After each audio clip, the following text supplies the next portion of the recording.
Raul Salinas serviu o exército como voluntário e era um dos recrutas que estavam na patrulha chefiada pelo cabo Armando Valdés. Ele é Raul Salinas. Ele é Ivan Robles Rivero. É o que assina Germán Riquelme Ovalle, Pedro Rosales, não me lembro. Humberto Rojas é outro membro da patrulha que, depois de muitas buscas, foi localizado e concordou em dar com exclusividade o seu relato dos fatos. 17 de maio de 77. Imagine. Veja, aconteceu em 25 de abril e saiu em 17 de maio. Era mais ou menos umas 3 da manhã. Rosales estava deitado no que chamávamos de telhado de madeira.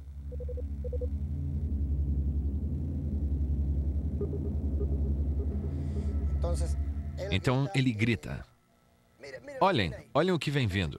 E é claro que nós, ao ouvirmos como ele gritou, saímos, nós 3 saímos, nós 4 que estávamos dentro, e o cabo Valdés. E nós fomos indo assim, porque estávamos em uma parte descoberta da montanha.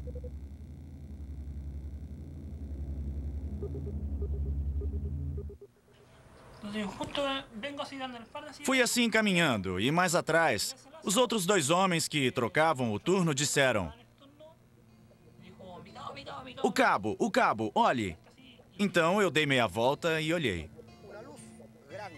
Uma grande luz desceu do céu, saiu de trás da montanha. Nós estávamos de frente para a montanha. Saiu na noite e ficou na nossa frente. E foi para a montanha ali, na frente.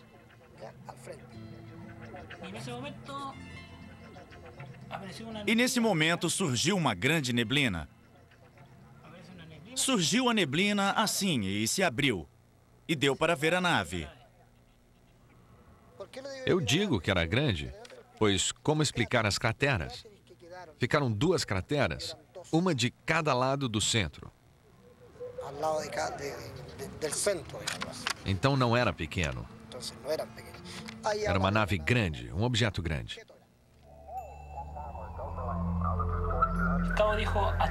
O cabo disse: vamos parar aqui, ninguém se move. Se alguma coisa vai acontecer, se vão nos levar, que nos levem. Então o cabo Valdés, que era muito religioso, começou a rezar e pediu que todos rezassem. E ele dizia, na sua prece ele gritava: identifiquem-se, porque a luz pousou.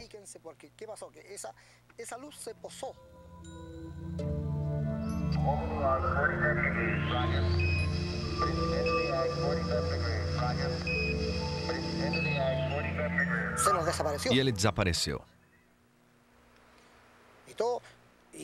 E todos gritaram: o cabo, o cabo. Procuramos e ele não estava. Chamamos e ele não apareceu. E começamos a perguntar pelo cabo Valdés.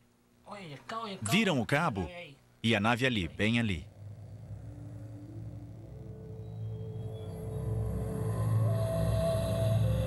Quando de repente ouvimos uma voz que disse: rapazes. E nós corremos, e era o cabo Valdés, e fomos ao encontro dele. E fomos na direção dele. E vimos o que parecia um boneco que foi jogado de uma certa altura. Ele caiu aos nossos pés. Parecia morto. E era o cabo Valdés. Como ele era pequeno, eu pensei que fosse um deles. Pois quando eu o vi com a barba grande e tudo aquilo... Ah, e os olhos que estavam saltados. E fomos até ele para pegá-lo. E ao nos aproximarmos, vimos que ele tremia. Nós o agasalhamos e ele nos olhava com os olhos arregalados. Então ele começou a falar: vocês não sabem quem somos e nem de onde viemos.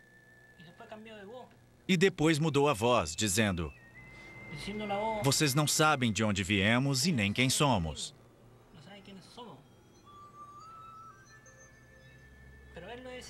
Mas ele dizia e depois começava outra vez a chamar a mãe e depois dizia: me deixem, não me levem, não me levem.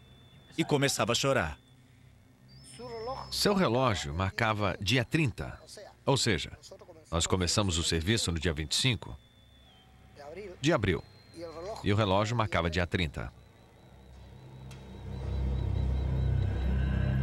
Como seria possível Valdez avançar 5 dias no tempo? Por que a sua barba tinha crescido? Foi uma abdução? Conversando sobre casos desse tipo com o perito norte-americano David Jacobs, que investigou 700 relatórios sobre abduções. O tipo mais comum de abdução é aquele em que a pessoa é tirada de seu ambiente, levada para bordo de um OVNI, geralmente contra a sua vontade, e submetida a uma série de procedimentos físicos e mentais, visando a reprodução e que são administrados por seres de aparência estranha. Depois são devolvidos ao seu ambiente e logo esquecem o que ocorreu. Mas sabem que algo incomum aconteceu, pois podem ter perdido 3 ou 4 horas. Ufólogos italianos consideram o incidente de Valdez o caso de abdução com a distorção temporal mais importante da história.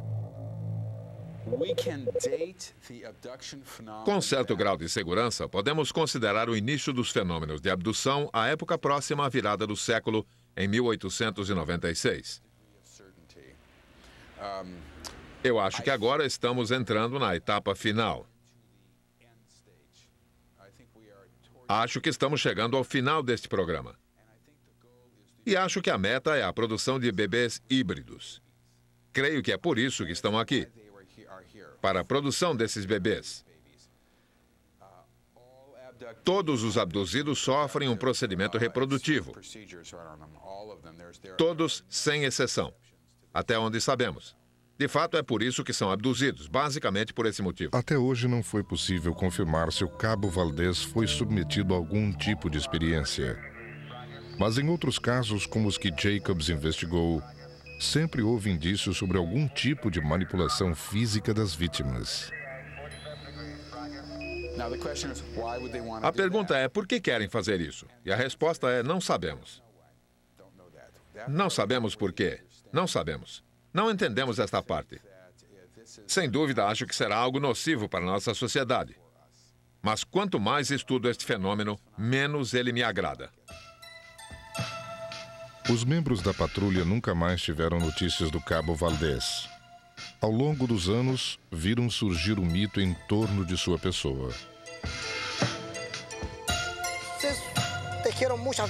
Contaram várias histórias. Por exemplo, que a NASA tinha feito estudos com ele, que o exército tinha mandado fazer hipnose, que tinha ficado louco, que tinha se tornado um gênio em matemática. Muita coisa foi dita.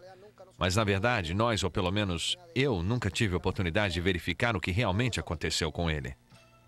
Valdez ainda é militar. Está servindo no setor veterinário do Exército e mora na cidade de Coyhaique, mais de 1.000 quilômetros ao sul de Santiago do Chile.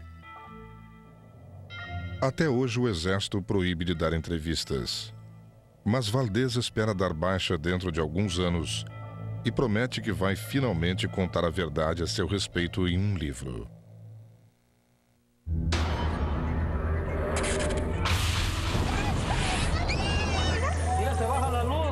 Eram objetos voadores não identificados?